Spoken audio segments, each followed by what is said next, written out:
요즘 양자 컴퓨터가 다음 AI처럼 언급됩니다. 그런데 여기서 조심해야 할 게 있습니다. 미래가 크다는 말과 지금 돈을 벌고 있다는 말은 완전히 다릅니다.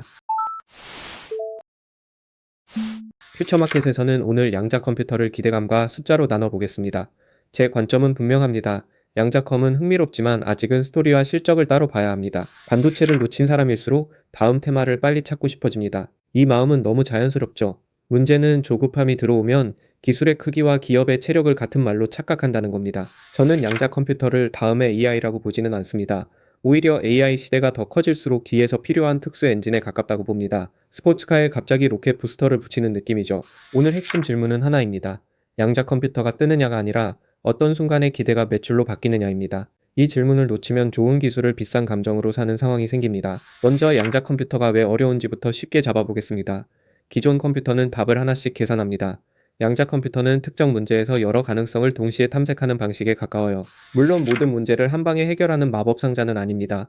양자 컴퓨터가 잘할 수 있는 문제는 따로 있고 아직은 오류와 안정성 문제가 큽니다. 맞는 키가 아니라 특수 키에 가깝습니다. 그래서 양자 컴퓨터를 볼 때는 상상력보다 병목을 봐야 합니다. 신약 후보 물질, 배터리 소재, 금융 최적화, 암호 보안처럼 계산 경우의 수가 폭발하는 영역에서 이야기가 나옵니다. AI는 데이터를 많이 먹고 계산을 많이 돌립니다.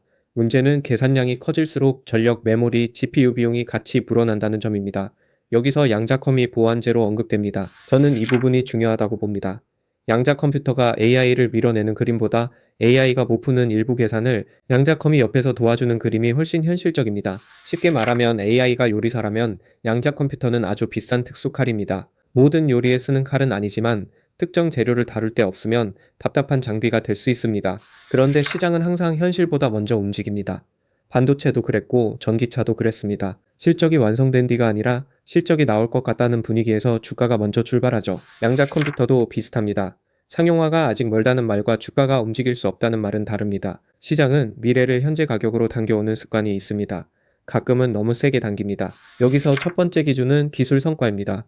큐비트 수가 늘었다는 뉴스만 보면 부족합니다. 오류가 줄었는지 같은 계산을 반복해도 결과가 안정적인지 확장성이 있는지가 더 중요합니다. 구글이 공개한 윌로우 칩은 그래서 주목을 받았습니다. 핵심은 빠르다는 자랑보다 오류 보정 쪽에서 의미 있는 진전을 보여줬다는 점입니다. 양자컴의 숙제 검사에서 한 문제를 마친 겁니다. 하지만 한 문제를 마쳤다고 졸업장은 아닙니다. 연구실 성과와 고객이 돈을 내고 쓰는 서비스 사이에는 꽤 긴 복도가 있습니다. 이 복도에서 비용과 시간이 계속 빠져나갑니다. 두 번째 기준은 고객입니다. 양자컴 기업이 진짜 앞으로 가고 있다면 논문만 늘어나는 게 아니라 누가 돈을 내고 실험하는지가 보여야 합니다. 고객 이름은 숫자의 전조입니다. 여기서 정부 계약은 꽤 중요합니다. 초기 산업은 민간 고객만으로 커지기 어렵습니다. 국방, 보안, 연구기관, 대형 클라우드가 먼저 실험비를 대고 생태계를 열어주는 경우가 많습니다. 다만 정부 지원을 무조건 호재로만 보면 위험합니다. 보조금은 활주로를 깔아줄 수 있지만 비행기가 이륙하는 건 매출과 제품 경쟁력입니다. 활주로만 보고 여행을 예약하면 곤란하죠. 세 번째 기준은 매출의 질입니다.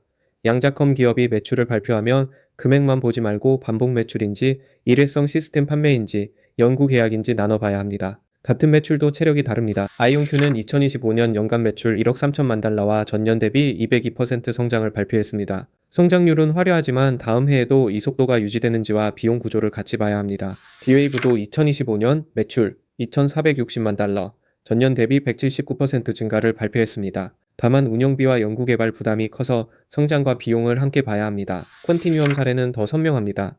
나스닥 대비 때의 기업 가치가 176억 달러를 넘었지만 2025년 매출은 3,090만 달러였고 순손실도 컸습니다. 이 간격이 바로 오늘 영상의 핵심입니다. 좋은 산업이라는 말은 맞을 수 있습니다. 그런데 좋은 산업 안에서도 비싼 기업은 있을 수 있고 기술이 좋아도 자금 조달이 부담이 될 수 있습니다. 저는 양자컴 테마를 볼 때 매출보다 먼저 시가총액이 폭발하는 장면을 가장 조심합니다. 주가가 먼저 가는 건 시장의 특권이지만 숫자가 너무 늦게 따라오면 숙제는 결국 계좌로 옵니다. 네 번째 기준은 현금입니다. 양자 컴퓨터는 연구개발과 인력 비용이 많이 들어갑니다. 매출이 작고 손실이 크면 회사는 현금을 태우면서 시간을 버는 구조가 됩니다. 현금이 충분하면 시간을 살 수 있습니다. 반대로 현금이 부족하면 기술 이야기가 좋아도 증자, 부채, 지분 희석 이슈가 따라올 수 있습니다. 초기 산업에서 시간은 공짜가 아닙니다. 이 지점에서 반도체와 양자컴은 다르게 봐야 합니다. 반도체는 이미 고객, 공장, 공급망, 매출 사이클이 보입니다. 양자컴은 아직 많은 기업이 가능성을 증명하는 구간에 있습니다. 그래서 저는 양자 컴퓨터를 반도체의 다음 주도주라고 단정하지 않습니다. 다만 반도체 이후 시장이 찾는 다음 상상력 중 하나라고 봅니다. 이 차이가 꽤 큽니다. 주도주는 실적이 받쳐야 오래 갑니다. 상상력만으로도 주가는 뛸 수 있지만 그 상승은 공기가 많이 들어간 풍선과 비슷합니다.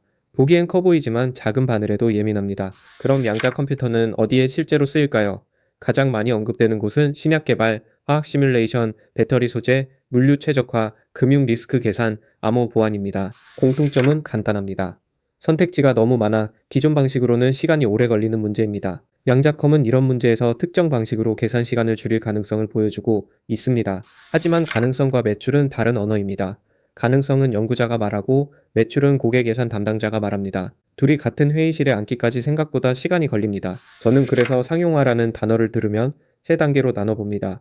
첫째, 연구실 검증, 둘째, 제한된 고객 실험, 셋째, 반복 구매입니다. 주가는 보통 첫째와 둘째 사이에서 먼저 흥분합니다. 가장 안전한 신호는 반복 구매입니다.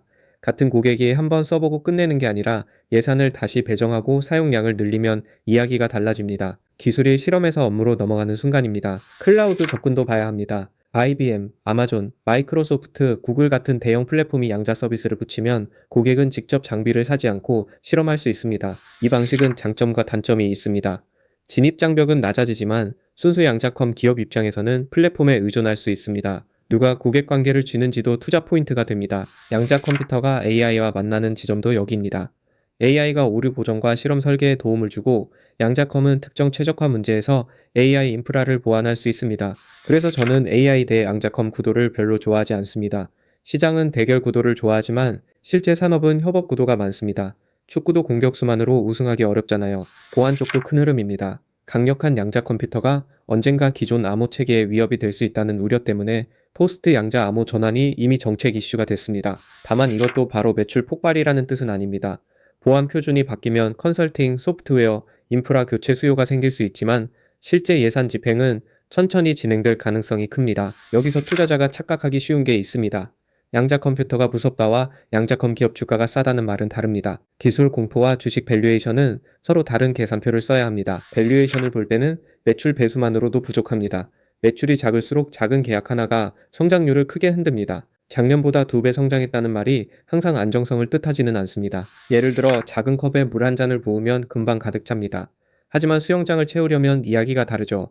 초기 매출 성장률은 컵의 크기까지 같이 봐야 합니다. 저는 순수 양자컴 기업을 볼 때 세 가지를 같이 봅니다. 첫째, 매출이 반복되는지, 둘째, 운영비 대비 현금이 충분한지, 셋째, 기술 로드맵이 고객 계약으로 이어지는지입니다. 반대로 대형 기술 기업 안의 양자컴은 리스크가 다릅니다. IBM이나 구글처럼 큰 회사는 양자컴이 당장 돈을 못 벌어도 버틸 수 있습니다. 대신 양자 성과가 주가 전체를 움직이기는 어렵습니다. 이게 순수 테마주와 대형 플랫폼의 차이입니다. 순수 기업은 기대가 주가에 크게 반영되지만 변동성도 큽니다. 대형 기업은 안정적이지만 양자컴만 보고 투자하기에는 효과가 희석됩니다. 저는 개인 투자자가 이 구분을 꼭 해야 한다고 봅니다. 양자컴 산업에 관심이 있다는 말과 순수 양자컴 주식의 변동성을 감당한다는 말은 다릅니다. 둘은 완전히 다른 체력 테스트입니다. 특히 SNS에서 수익률 인증이 늘어날 때는 조심해야 합니다. 남의 계좌 캡처는 항상 가장 예쁜 각도에서 찍힌 사진입니다. 손실 난 날의 조명은 이상하게 꺼져 있죠. 그럼 지금 양자컴을 완전히 피해야 할까요? 저는 그렇게 보지는 않습니다. 다만 한 번에 답을 정하기보다 관찰 리스트와 투자 리스트를 분리하는 게 더 현실적이라고 봅니다. 관찰 리스트에는 기술 성과, 고객 계약, 정부 예산, 대형 플랫폼 협력, 현금 보유액을 넣을 수 있습니다. 이 5가지가 같이 움직이면 이야기는 훨씬 진지해집니다. 투자 리스트로 옮기려면 더 까다로워야 합니다. 기대 뉴스가 아니라 분기 실적에서 반복 매출이 확인되고 현금 소진 속도가 관리되고 고객 범위가 넓어지는지 봐야 합니다. 여기서 단기 트레이딩과 장기 투자를 구분해야 합니다. 단기 움직임은 뉴스와 유동성이 만들 수 있습니다. 장기 성과는 결국 고객이 돈을 내고 다시 쓰는 구조가 만듭니다. 저는 양자 컴퓨터를 장기 산업 테마로는 흥미롭게 봅니다. 하지만 지금 주가가 움직인다는 이유만으로 모든 기업을 같은 바구니에 담는 건 위험하다고 봅니다. 이름이 비슷해도 체력은 다릅니다. 기업별로 기술 방식도 다릅니다. 초전도, 이온 트랩, 어닐링, 광자 기반처럼 접근법이 다르고 장단점도 다릅니다. 같은 양자컴이라고 해서 같은 경기장에서 뛰는 게 아닙니다. 초전도 방식은 대형 기술 기업과 일부 스타트업이 주목합니다. 이온 트랩은 정밀도와 연결성 이야기가 많이 나옵니다. 어닐링은 특정 최적화 문제에 집중하는 색깔이 강합니다. 이 차이를 모두 전문가처럼 외울 필요는 없습니다. 대신 내가 보는 기업이 어떤 문제를 풀려고 하는지 그 문제에 돈을 내는 고객이 있는지 정도는 확인해야 합니다. 기술 설명이 너무 멋있는데 고객 설명이 흐리다면 경계해야 합니다. 발표 자료가 우주선 조종석처럼 화려해도 계산서는 결국 지구에 있는 고객이 냅니다. 정책도 양날의 검입니다. 미국, 유럽, 중국, 일본은 양자를 전략 기술로 봅니다. 이 말은 장기 자금이 들어올 수 있다는 뜻이지만 동시에 정치와 규제 변수도 커진다는 뜻입니다. 정부가 밀어주는 산업은 초반에 강한 이야기를 만듭니다.